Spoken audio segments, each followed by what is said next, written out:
seseorang merasa doanya tidak kunjung dikabulkan, tidak jarang sejak saat itu ia berputus asa terhadap Allah, tidak lagi berdoa, dan tidak punya keinginan atau harapan untuk kembali berdoa. Padahal sikap seperti ini dilarang secara tegas oleh Rasulullah Sallallahu Alaihi Wasallam.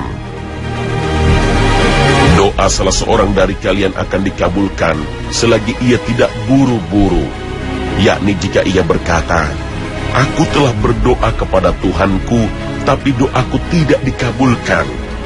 Hadis riwayat Al-Bukhari, Muslim, Abu Daud, At-Tirmizi, Ibnu Majah, dan Ahmad.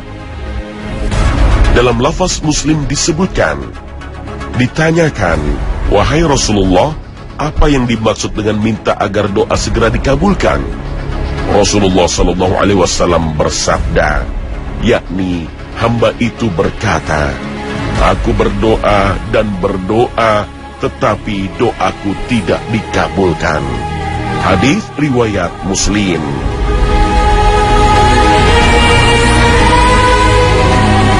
Kita semestinya menyadari bahwa ada banyak sebab mengapa sebuah doa tidak segera dikabulkan oleh Allah Azza wa Jalla.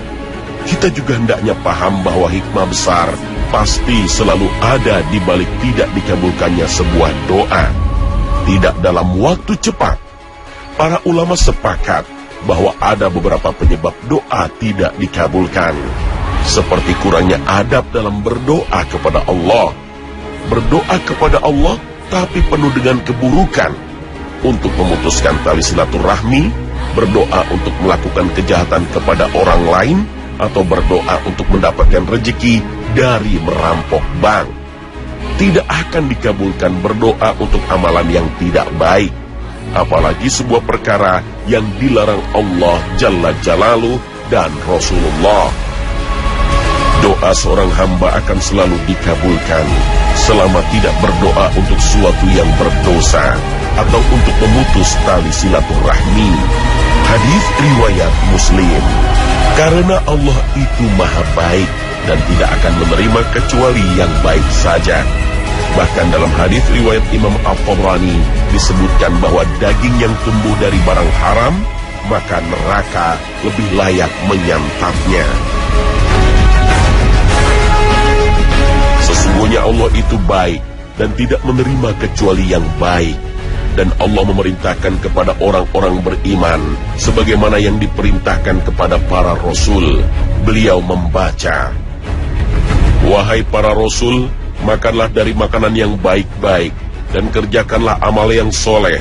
Sesungguhnya aku maha mengetahui apa yang kamu kerjakan." Dan membaca, "Hai orang-orang yang beriman, makanlah di antara rezeki yang baik-baik yang kami berikan kepadamu." Kemudian beliau menyebutkan seseorang yang bepergian jauh, kucel dan acak-acakan, menengadahkan kedua tangannya ke langit dan berkata, "Ya Rab, Ya Rab." Sedangkan makanannya haram, minumannya haram, pakaiannya haram, dan memakan barang yang haram, bagaimana mungkin akan dikabulkan? Hadis riwayat Muslim. Menggantungkan harapan dalam berdoa, seperti perkataan, "Ya Allah, ampunilah hamba jika engkau berkehendak," atau "Rahmatilah hamba jika engkau mau." Karena doa adalah harapan dan sekaligus sebuah permintaan yang ingin dikabulkan, jadi seorang hamba haruslah berdoa dengan penuh keyakinan, tidak dengan kata-kata yang penuh keraguan seperti pemakaian kata "jika". Rasulullah bersabda, "Jangan salah seorang di antara kalian mengatakan dalam doanya, 'Ya Allah, ampunilah hamba jika engkau mau. Ya Allah, rahmatilah hamba jika engkau mau,' agar menunjukkan keyakinan dalam doanya, karena tidak ada yang memaksanya untuk berdoa." Hadis riwayat Bukhari dan Muslim.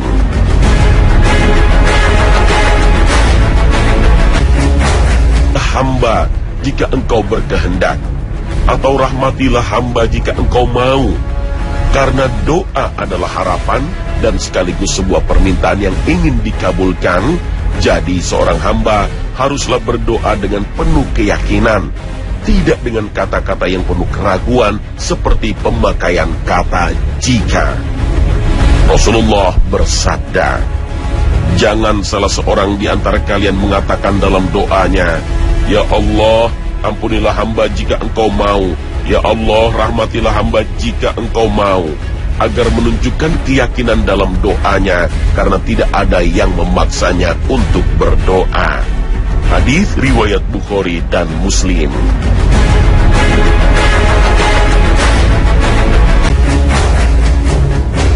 Allah akan senantiasa menguji hambanya dengan berbagai macam ujian. Namun di balik ujian itu ada hikmah yang tersimpan di dalamnya. Ketika Allah sedang menguji dan hambanya itu mau bersabar dan tetap berprasangka baik kepada Allah, maka Allah akan mengangkat derajat hamba tersebut di sisi terbaik. Allah tidak akan menguji hambanya dengan kesusahan saja.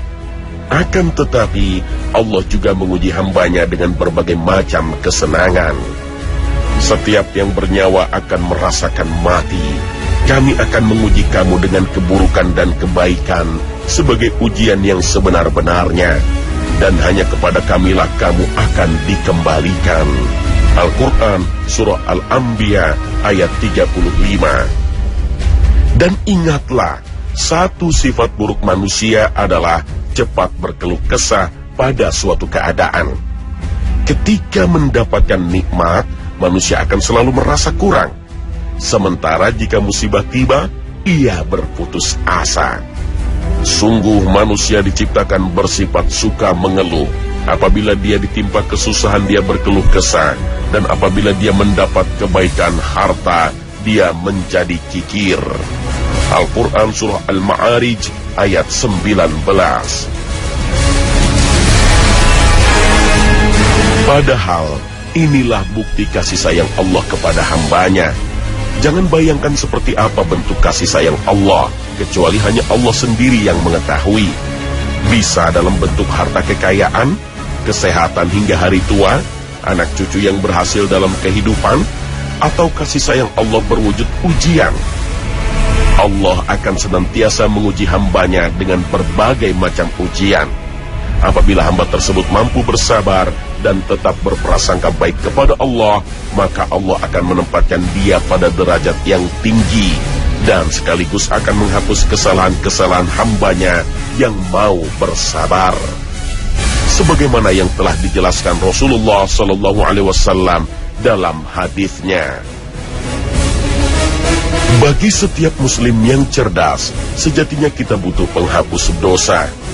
Karena manusia tak lepas dari kesalahan dan dosa, maka kita butuh amalan untuk menghapus dosa. Disinilah kasih sayang Allah berwujud dalam bentuk ujian kehidupan.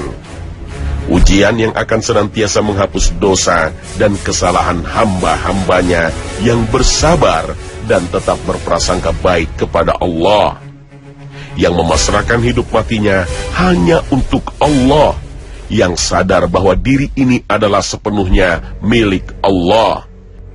Tidak ada yang lebih berhak di dunia ini kecuali Allah yang menguasai segala kebenaran. Ketahuilah bahwa apa yang kita punya semuanya adalah milik Allah dan akan kembali kepadanya. Dan kami pasti akan menguji kamu dengan sedikit ketakutan, kelaparan, kekurangan harta, jiwa, dan buah-buahan. Dan sampaikanlah berita gembira kepada orang-orang yang sabar, yaitu orang-orang yang apabila ditimpa musibah, mereka berkata, Inna lillahi wa inna ilaihi raji'un. Sesungguhnya kami milik Allah dan kepadanyalah kami kembali. Al-Quran Surah Al-Baqarah ayat 155 hingga 156.